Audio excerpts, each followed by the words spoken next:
Safety is a very interesting and even more important topic, so this will take a little time, and thank goodness we have video, because it's much easier to explain it here on video than instead of writing it down. So you have a basic car, which means a basic cell for pilot and co-pilot and maybe 2 rear passengers. The original setup of this car is more or less first generation of United States safety and security and crash thinking, but it's not as good as it should be. This car will be quite fast, and we will give you a very fair chance to not only to survive, but also to save the car in case of a smaller accident, and of course to survive a very big accident.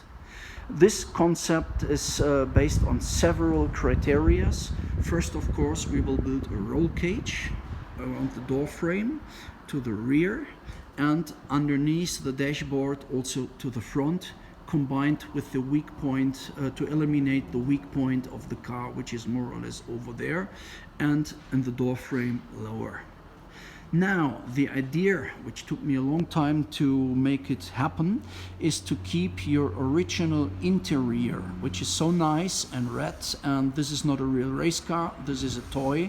So the idea is to keep the interior as close to original and as 100% as original as possible, but in the same moment not to waste place or space for your hat, because you're driving without helmets.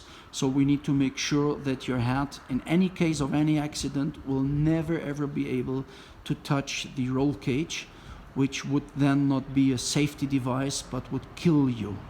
So what we took the decision is we make a cage which is 100% possible to be mounted in.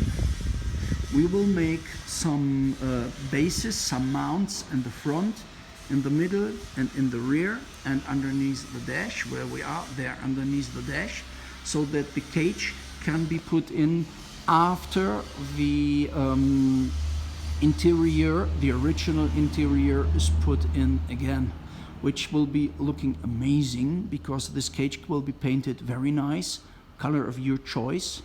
And with that you have the functionality of the car. You can change the cage or take it out, and you will not having an ugly looking car in there, and this will give you a 100% safety all around, also at the windscreen frame from the left to the right, and behind the driver in the main arc from the left to the right to the floor again, from the rear point there to the front point at the front axle. So this will also add in any crash in that direction, because it will be made foldable like modern cars are. Part of this system is that we will build here underneath. I'm going to switch videos.